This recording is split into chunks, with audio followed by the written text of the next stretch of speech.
Outside El Reno, Oklahoma, Interstate 40 became a highway of death.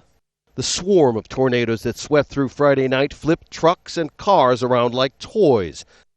Along with the wind came a downpour of rain, causing severe flooding and opening up this giant sinkhole.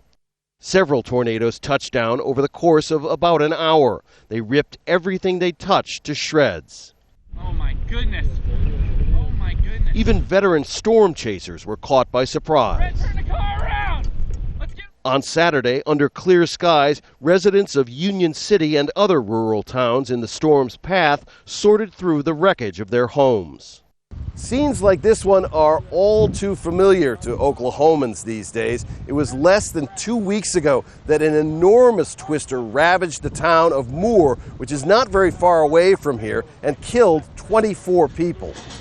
Chris Merritt and his parents were among those who volunteered to help people in Moore in their hour of need.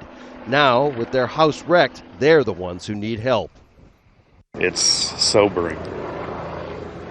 You think you know what it is, but there's words can't describe whenever you walk into your parents' house. As people gather to salvage what they could, many are surely wondering what else nature might have in store. Rob Reynolds, Al Jazeera, Union City, Oklahoma.